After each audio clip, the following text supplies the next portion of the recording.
Guys, क्या हालचाल। मैं हूं मनीष और आप देख रहे हैं रेजिलियंस। तो आज हम कंटिन्यू करेंगे second unit of political BA honours first year, and that is fundamental rights and directive principles, मौलिक अधिकार और निर्देशक सिद्धांत। ये जो पेपर 2 है, constitutional government and democracy in India, उसकी सेकंड यूनिट है और ये इस यूनिट का पार्ट थर्ड है। और अगर आपने पार्ट फर्स्ट और सेकंड नहीं देखे तो जाकर देख सकते हैं, लिंक आपको डिस्क्रिप्शन बॉक्स में मिल जाएगा। आज हम कंटिन्यू करेंगे हमारा third right, right to equality के अंडर में जो थर्ड सब राइट आता है, equality of opportunity in public employment, सार्वजनिक रोजगार में अवसर की समानता। ठीक है। इसका कहने का मतलब आप समझ गए होंगे कि इक्वेलिटी मतलब समानता, अपॉर्चुनिटी मतलब होता है कि अवसर देना। ठीक है। पब्लिक जो एम्प्लॉयमेंट होगा, जो भी सार्वजनिक रोजगार होगा, उसके अंदर सभी को समान रूप से अवसर दिया जाएगा। ठीक है। इसी को हम कंटिन्यू करते हुए, जो आर्टिकल 16 अनुच्छेद जो 16 है, वो इक्वेलिटी ऑफ अपॉर्चुनिटी, अवसर की समानता प्रदान करता है सभी प्रकार के रोजगार के अंदर। ठीक है। जो भी स्टेट के अंडर आते हैं। ठीक है। और उसके अंदर किसी भी तरीके का भेदभाव नहीं किया जाएगा, ना तो रिलीजन, रेस, कास्ट, सेक्स और या फिर प्लेस ऑफ बर्थ, रेसिडेंस मतलब धर्म, जाति और संप्रदाय या फिर जन्म स्थान, और किसी भी बेसिस पर भेदभाव नहीं किया जाएगा। लेकिन रोजगार के अंदर भी 4 तरीके के एक्सेप्शंस आते हैं, अपवाद आते हैं। ठीक है। इसके अंदर भी कहीं ना कहीं जो स्टेट है उसको डिस्क्रिमिनेशन करने की परमिशन दी गई है।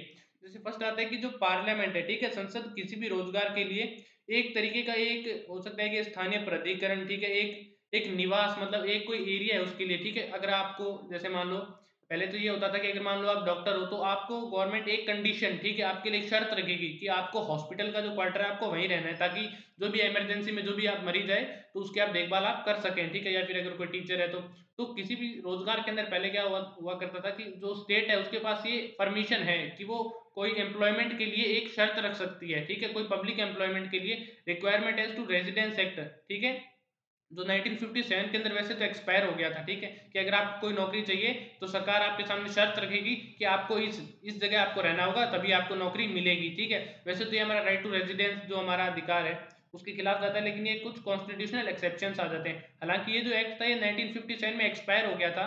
ठीक है। और उसके बाद में क्या कि आज के टाइम पे ऐसा कोई भी प्रोविजन किसी के स्टेट गवर्नमेंट के अंदर नहीं है, सिर्फ आंध्र प्रदेश और तेलंगाना को एक्सक्लूड करके छोड़ के।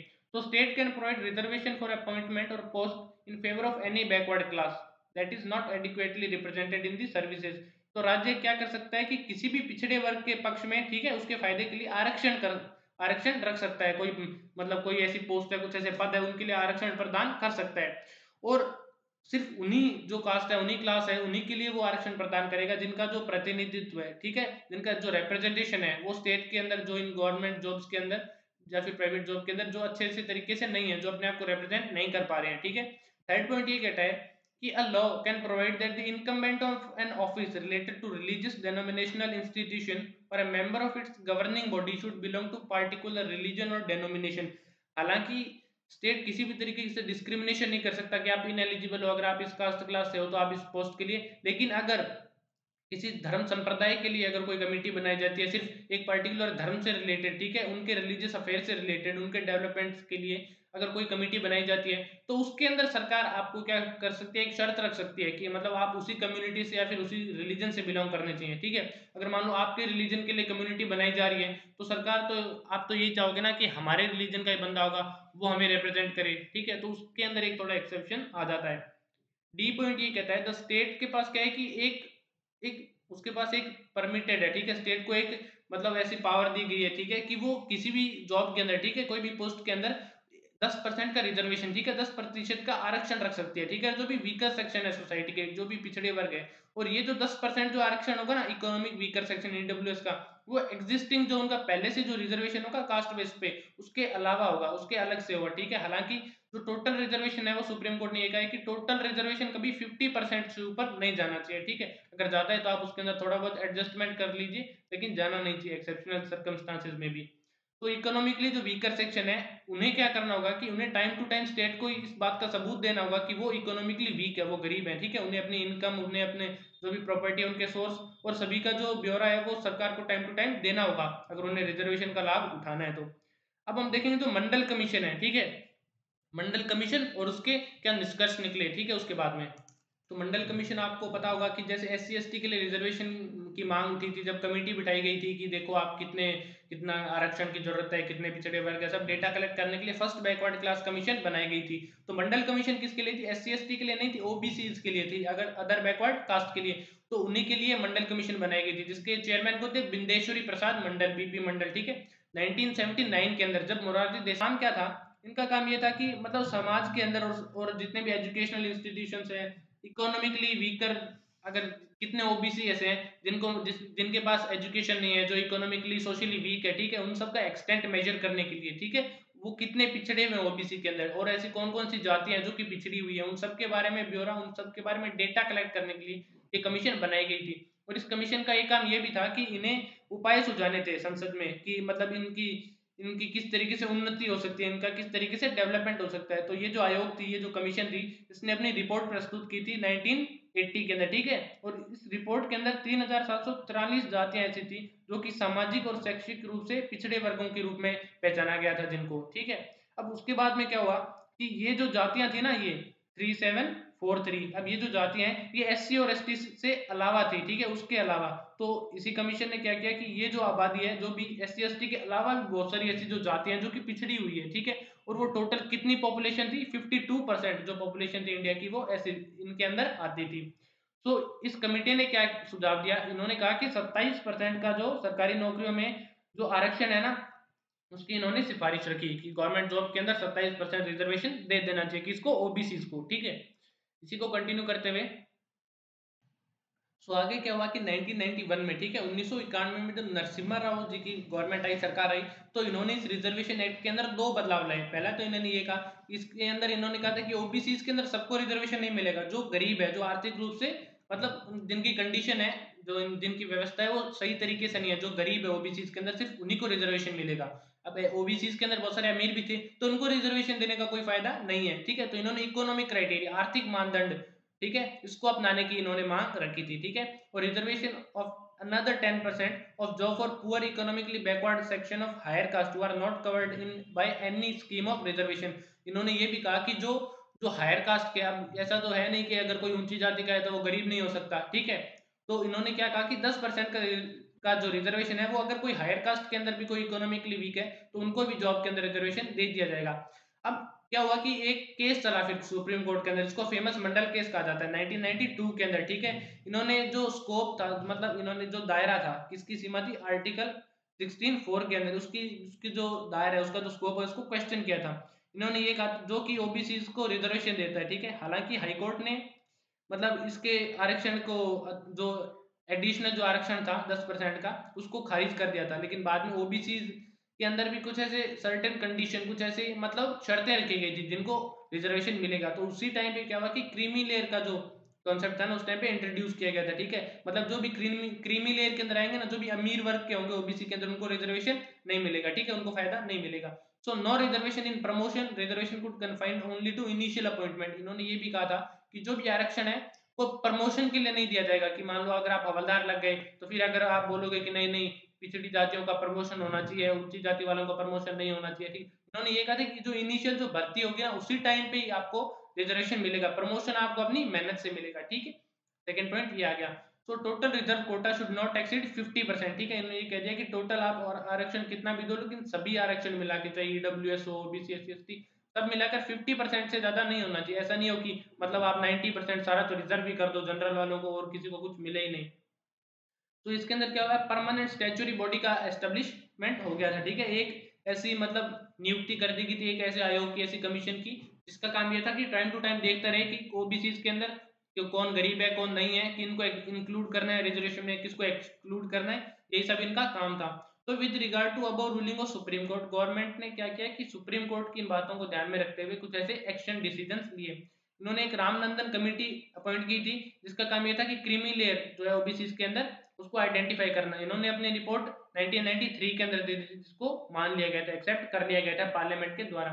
अब उसके बाद में क्या हुआ, national commission for backward class, ये कमीशन और एस्टेब्लिश की गई थी 1993 के अंदर, ठीक है। इसका काम ये था कि जो भी मतलब ओबीसी के अंदर, मैंने आपको बताया था अंडर इन की किसको इंक्लूड करना है, मतलब रिजर्वेशन के अंदर किसको एक्सक्लूड करना है, टाइम टू टाइम इनका काम ये देखना था। एक 102nd अमेंडमेंट एक्ट हुआ था 2018 के अंदर, जिसने ये जो कमीशन थी इसको कॉन्स्टिट्यूशनल स्टेटस दे दिया गया, संविधान में इसको मतलब मान लिया कि इसको वैलिडिटी दे दी गई, तो आज के टाइम पे भी ये है और इसका काम यही है कि वो भी चीज़ की जो मतलब इंक्लूजन और इंक्लूजन ये सब उसका ध्यान रखे। इस टाइम पे क्या हुआ कि एक नया आर्टिकल, नया अनुच्छेद जोड़ दिया गया 338 बी, ठीक है, संविधान के अंदर।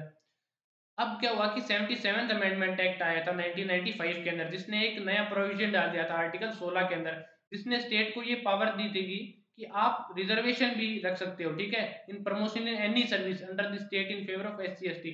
अब जो प्रमोशन है ना, पहले तो इनिशियल स्टेज के लिए था रिजर्वेशन, अब जो प्रमोशन है उसके अंदर भी आप रिजर्वेशन रख सकते हो। किसके लिए? एस सीज और एस टी के अंदर, ठीक है। आइंदा एक और अमेंडमेंट हुआ उसके बाद में, ठीक है, दोबारा 85th अमेंडमेंट जो हुआ था 2001 के अंदर, इसने कॉन्सिक्वेंशियल सेनियोरिटी, ठीक है। अब इसके अंदर क्या होता है कि reservation for government servant belong to S Cs and S T, ठीक है, जो गवर्नमेंट सर्वेंट होंगे ना उसके अंदर रिजर्वेशन, मतलब इसको आगे और एक्सटेंड कर दिया गया था। मैं आपको बता देता हूँ, जो रिजर्वेशन है वो सिर्फ 10 साल के लिए इंट्रोड्यूस होता है, ठीक है, उसके बाद में इसको हर 10 साल में रिन्यू करना पड़ता है, ठीक है। अगर रिन्यू नहीं करें तो ये जो एक्ट है ये खत्म हो जाता है। अब आप बोलोगे कि कॉन्स्टिट्यूशन वालों ने हमेशा के लिए रिजर्वेशन क्यों नहीं रखा, तो इन्होंने उस टाइम पे ये सोचा था कि हाँ हो सकता है फ्यूचर में हम जैसे जैसे इनको रिजर्वेशन देंगे तो इनकी कंडीशन है वो सुधर जाए, तो 10 साल के लिए, ठीक है। और अगर ऐसे 10 साल के अंदर, आगे 10 साल के अंदर इनकी कंडीशन सुधर जाती है तो इसको रिन्यू नहीं करेंगे। तो उसके बाद में ऐसे काफी सारे अमेंडमेंट हुए। अब जो 76th अमेंडमेंट है 1994 के अंदर, ठीक है, उसने उसके अंदर क्या हुआ कि उसने तमिलनाडु तमिलनाडु रिजर्वेशन एक्ट है 1994 के अंदर जो हुआ था, ठीक है, ये जो एक्ट है 1994 के अंदर 76th अमेंडमेंट के द्वारा इसको 9th शेड्यूल के अंदर रख दिया। अब ये जो 9th शेड्यूल है इसके अंदर कोई भी प्रोविजन अगर अगर रख दिया जाता है तो उसके ऊपर जुडिशियल रिव्यू नहीं हो सकता, ठीक है, जुडिशरी उसको क्वेश्चन नहीं कर सकती। अब इसके अंदर क्या था, इस एक्ट के अंदर, तमिलनाडु एक्ट के अंदर इसने 69% रिजर्वेशन दिया था, किसको? जो एक्सीडिंग दी 50% सीलिंग, पहले 50% का था, ठीक है, कोटा तो सिर्फ 50% रिजर्वेशन मिल सकता है, लेकिन तमिलनाडु में क्या हुआ 69% रिजर्वेशन दे दिया गया। अब ओबीसी की हमने बात कर ली, अब हम बात करेंगे ईडब्ल्यूएस की, इकोनॉमिकली वीकर सेक्शन की, जो इनका रिजर्वेशन आरक्षण है पब्लिक एम्प्लॉयमेंट के अंदर, सार्वजनिक रोजगार के अंदर। अब ये जो एक्सेप्शन है ये भी एक तरीके का एक्सेप्शन है, इक्वालिटी ऑफ अपॉर्चुनिटी, ठीक है, इसकी बात की गई तो एक एक्सेप्शन हो गया। इसको ऐड किया गया था 103rd अमेंडमेंट के द्वारा 2019 के अंदर, ठीक है। अब इसको इफेक्ट में लाने के लिए, ऑन ग्राउंड लाने के लिए सेंट्रल गवर्नमेंट ने, केंद्र सरकार ने क्या किया, एक ऑर्डर इशू किया 2019 के अंदर, जिसने 10% रिजर्वेशन ईडब्ल्यूएस को, पहले तो एजुकेशन में वो रिजर्वेशन मिला और अब इनको पब्लिक एम्प्लॉयमेंट में भी रिजर्वेशन मिल गया। लेकिन ईडब्ल्यूएस है, ठीक है, अब ईडब्ल्यूएस के अंदर भी सिर्फ उन्हीं को रिजर्वेशन मिलेगा जिनको पहले से कोई एग्जिस्टिंग रिजर्वेशन नहीं है 2019 के बाद से, ठीक है। जिसको अगर एससी और एसटी ओबीसी ये जो रिजर्वेशन है, ये रिजर्वेशन उनका खारिज हो जाएगा अगर वो ये वाला रिजर्वेशन आरक्षण वो लेंगे तो, ठीक है। इसको एक्सप्लेन किया गया आर्टिकल 15 के अंदर। अब इसके अंदर भी कुछ एक्सेप्शन हो रहे हैं, एक्सेप्शन के अंदर भी एक्सेप्शन है कि मान लो कोई ऐसी पोस्ट है जो कि साइंटिफिक और टेक्निकल पोस्ट है, ठीक है, कोई तकनीकी और ऐसी कोई वैज्ञानिक जो पोस्ट है, ठीक है। अब मान लो कि कोई साइंटिस्ट है तो अगर उसके अंदर रिजर्वेशन हो जाएगा, ठीक है। तो ऐसी अगर कोई पोस्ट होगी जो नेशनल सिक्योरिटी और हाईटेक, मतलब ग्रुप ए की जो जॉब्स है उनके अंदर, जैसे स्पेस का हो गया, साइंटिस्ट हो गए, एस्ट्रोलॉजर्स, सॉरी एस्ट्रोनॉट्स जो हो गए, तो अगर साइंटिस्ट और ऐसी ऐसी रेप्यूटेटेड पोस्ट के अंदर भी अगर रिजर्वेशन दे दिया गया तो कुछ ऐसे भी लोग होंगे जो डिजर्व नहीं करते होंगे और ऐसी पोस्ट के अंदर वो आ जाएंगे, तो जो डेवलपमेंट है वो नहीं हो पाएगा, ठीक है। सो साइंटिफिक और जो टेक्निकल पोस्ट होगी, जो कि ग्रुप ए की जो पोस्ट होगी, ठीक है, उसके अंदर रिजर्वेशन नहीं है किसी भी टाइप का, ठीक है, जिसको साइंटिफिक और टेक्निकल पोस्ट भी बोला जाता है। अब इसके अंदर क्या होता है कि अबोलिशन ऑफ अनटचेबिलिटी की हम बात करेंगे, ठीक है। अनटचेबिलिटी का मतलब होता है छुआछात, ठीक है, छुआछूत, सॉरी। तो इसके अंदर इसको अबोलिश कर दिया गया था, इसको हटा दिया गया था। सो अनटचेबिलिटी को हम हिंदी में अस्पृश्यता भी बोलते हैं, कि लोग ऐसे किसी जो मतलब बैकवर्ड क्लास होते हैं, जो पुअर पीपल होते हैं, ठीक है, सो लोअर कास्ट वाले को वो ऐसे बोलते हैं कि हम आपको हाथ नहीं लगाएंगे, ठीक है, और हम आप हमारे साथ बैठकर खा नहीं सकते, पी नहीं सकते, आप हमारे साथ पढ़ नहीं सकते। तो ये जो प्रथा थी जो पुराने टाइम से चली आ रही थी, इसको अबोलिश कर दिया गया था, इसको हटा दिया गया था, ठीक है, इसका उन्मूलन कर दिया गया। तो आर्टिकल 17 ये होता है, ये जो प्रैक्टिस है अनटचेबिलिटी, छुआछूत, इसको अबोलिश करता है, ठीक है। अब आर्टिकल 17 ये भी कहते हैं कि अगर कोई फिर भी इसको प्रैक्टिस करता है तो उसको पनिशमेंट मिलेगी, ठीक है, कानून उसको सजा देगा।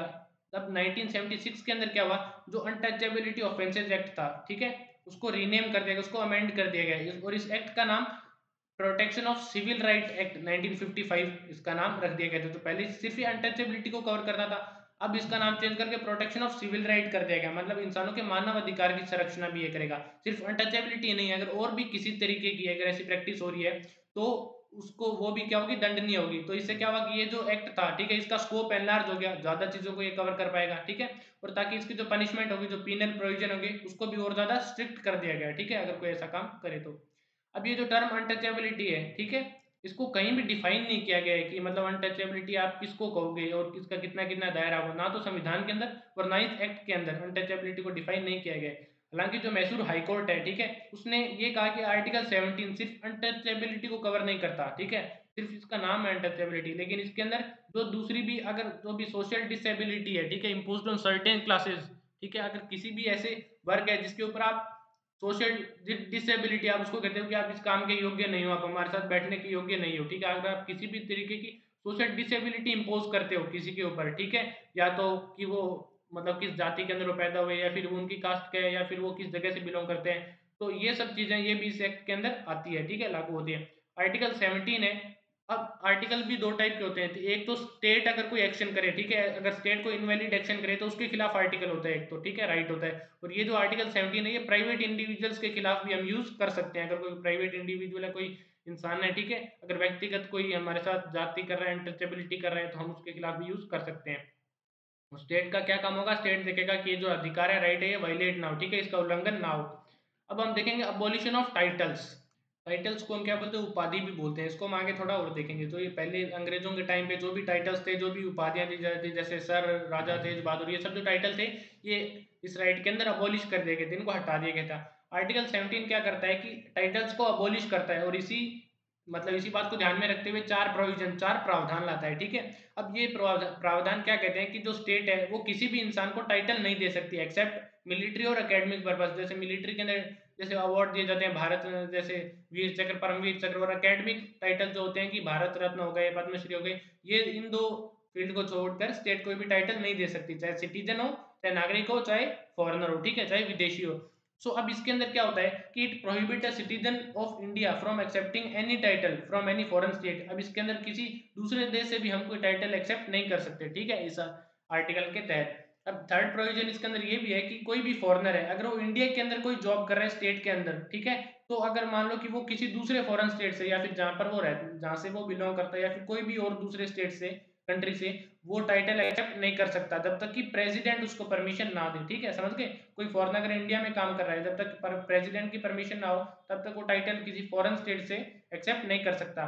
फोर्थ जो प्रोविजन आता है लास्ट, वो ये कहता है कि कोई भी सिटीजन या फॉरेनर इंडिया के अंदर, ठीक है, अगर कोई भी जॉब कर रहा है, ठीक है, वो किसी भी फॉरेन स्टेट से कोई भी तरीके की सैलरी नहीं ले सकता, कोई गिफ्ट नहीं ले सकता, कोई टाइटल नहीं ले सकता, जब तक प्रेसिडेंट की उसे परमिशन ना हो, ठीक है। अब टाइटल्स के अंदर हम क्या क्या कवर करेंगे, जैसे इंडिपेंडेंस से पहले कुछ हेरिडिटरी ऐसे टाइटल्स थे, ठीक है, हेरिडिटरी, ठीक है, जो कि आगे से मतलब ट्रांसफर होते थे, ठीक है। सो वो टाइटल जैसे महाराजा हो गए, राज बहादुर, राय साहब, दीवान बहादुर, और ऐसे बहुत सारे टाइटल जो कि कॉलोनियल स्टेट, जब इंडिया कॉलोनी थी उस टाइम पे, ये जो टाइटल थे इन सबको भी बैन कर दिया गया था आर्टिकल 18 के तहत, ठीक है। अब 1996 के अंदर, 96 के अंदर क्या होता है कि सुप्रीम कोर्ट क्या करता है कि जो नेशनल अवार्ड्स होते हैं ना, उनकी तो वैलिडिटी प्रदान कर देता है संविधान के अंदर, ठीक है, टाइटल तो अबॉलिश कर दे, लेकिन ये जो नेशनल अवार्ड्स होते होंगे ना, ठीक है, जो भी राष्ट्रीय स्तर पर जो अवार्ड्स दिए जाएंगे, ठीक है, अब उन अवार्ड्स की वैलिडिटी ये प्रदान कर देता है, जैसे भारत रत्न हो गया, पद्म विभूषण, पद्म भूषण और पद्मश्री, ठीक है। अब इसके अंदर ये कह दिया गया कि ये जो अवार्ड है ये भी किसी तरीके की टाइटल नहीं है, ठीक है, ये उपाधि नहीं है, सिर्फ अवार्ड है, ठीक है। So they should not be used as suffix और prefix in the name of awardees. और ये भी कहा गया कि ये जो अगर आप कोई अवार्ड दिए भी जा रहे हैं, तो ये नहीं है कि आप अपने नाम के आगे या पीछे लगा दो, कि मगर अगर मान लो कि मुझे कल को पद्मश्री मिल जाए, तो मैं अपने नाम के आगे ऐसे नहीं लगा सकता कि पद्मश्री मनीष, ठीक है, या फिर अपने नाम के पीछे नहीं लगा सकता कि मनीष पद्मश्री। तो मैं अपने ये जो भी टाइटल, जो भी अवार्ड है, इनको मैं एज अ टाइटल यूज नहीं कर सकता। अब जो नेशनल अवार्ड थे 1954 के अंदर इंट्रोड्यूस किए गए थे, ठीक है। हालांकि 1997 के अंदर जनता पार्टी की जो गवर्नमेंट थी मुरारजी देसाई की लीडरशिप में, इन्होंने इस टाइटल को खत्म कर दिया था, लेकिन इसको दोबारा रिस्टोर कर दिया गया था इंदिरा गांधी की गवर्नमेंट में 1980 के अंदर, ठीक है। I hope it's clear. आगे बढ़ते हुए अब हम देखेंगे राइट टू फ्रीडम। फ्रीडम मतलब अधिकार स्वतंत्रता का, ठीक है। अब फ्रीडम मतलब स्वतंत्रता कुछ भी करने की, अब उसके अंदर भी सर्टेन रेस्ट्रिक्शंस और लिमिटेशन हो जाती है। और संविधान के अंदर किस किस चीज की स्वतंत्रता, स्पीच एंड एक्सप्रेशन, ठीक है, हम अपनी अभिव्यक्ति हम कर सकते हैं, जो भी हम बोलना चाहते हैं वो हम बोल सकते हैं, ठीक है, हम एक्सप्रेशन कर सकते हैं, बस वो किसी को मॉरली तरीके से किसी को वो हार्म ना करे, ठीक है, ऐसी बातें डिसेंट हो मतलब वो। सेकंड बोलते हैं कि right to assemble peacefully without arms, ठीक है, हम शांतिपूर्वक बिना हथियारों के कहीं भी इकट्ठा होने का अधिकार हमारे पास है, ठीक है।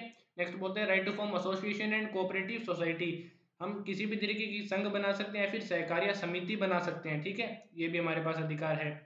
फिर आता है कि right to move freely throughout the territory of India, ठीक है, भारत के पूरे क्षेत्र में हम स्वतंत्र रूप से घूमने का अधिकार भी हमारे पास है, ठीक है।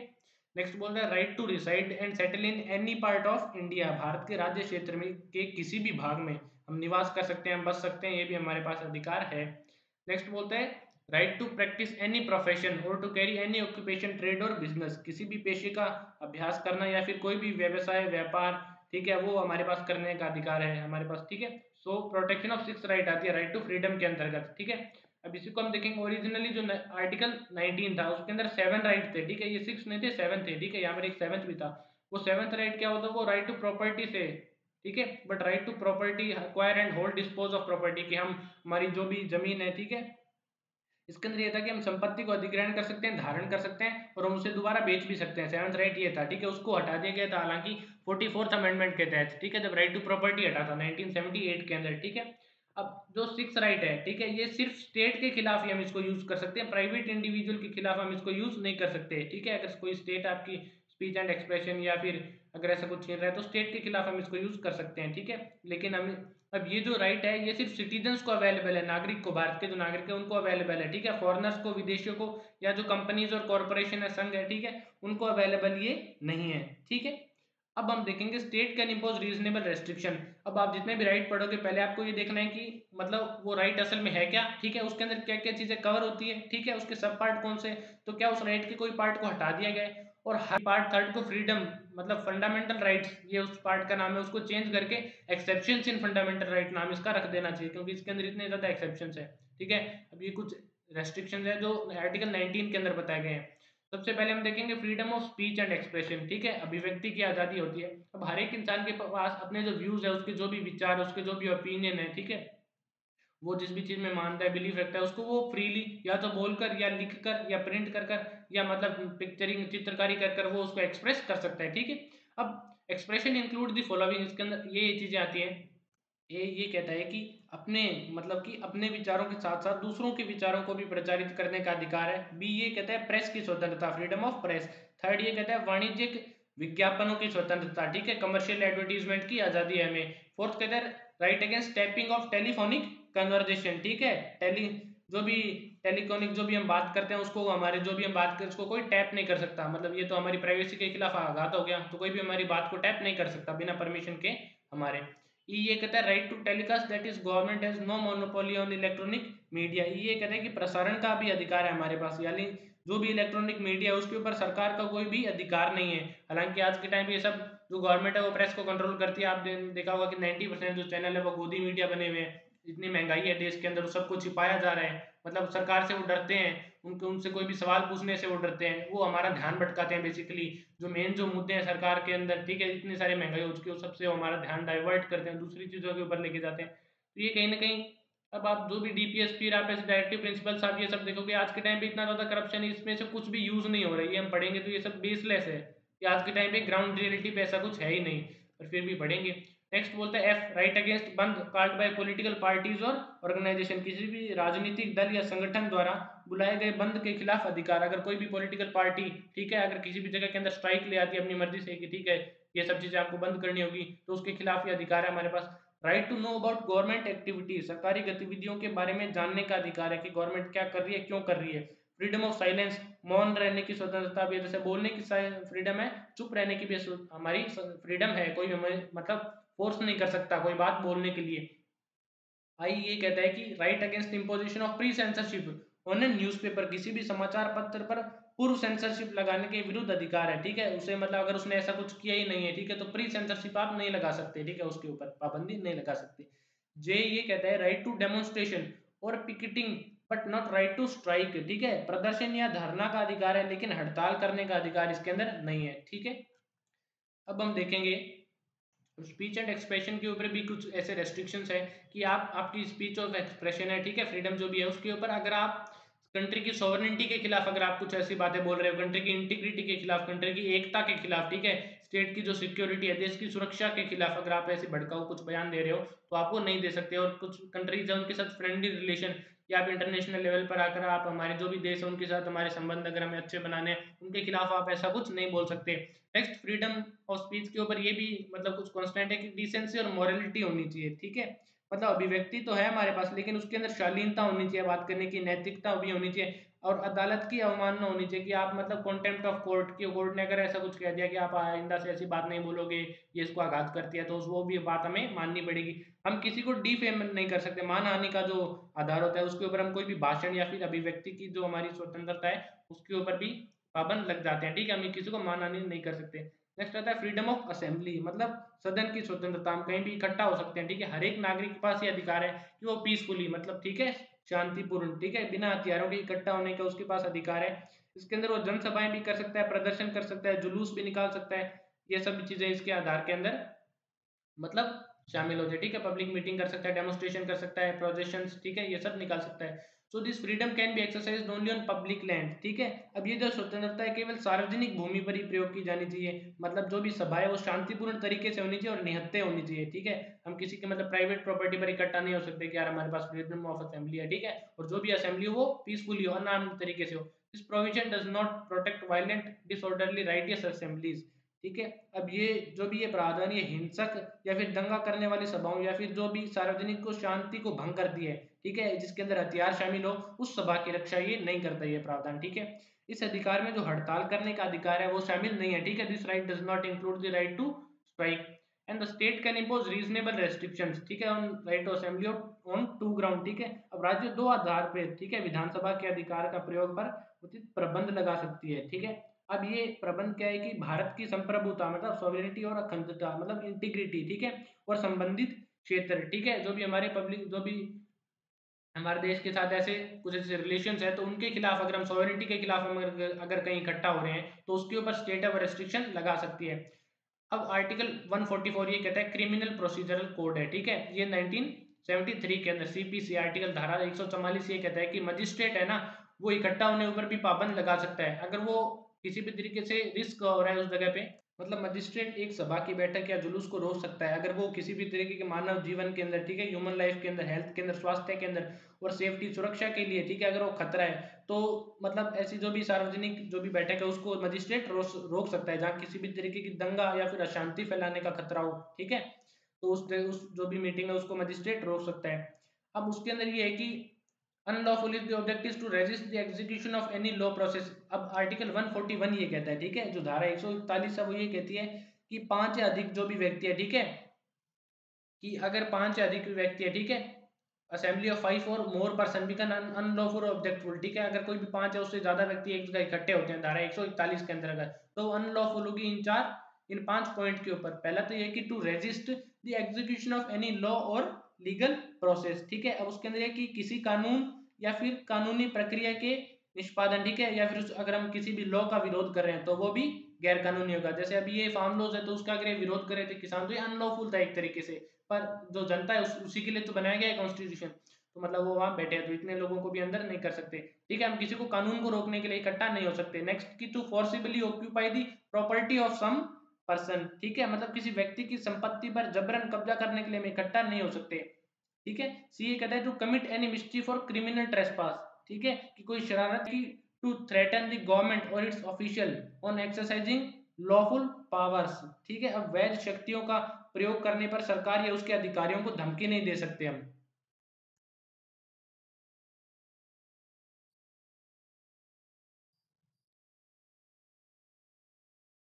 So next part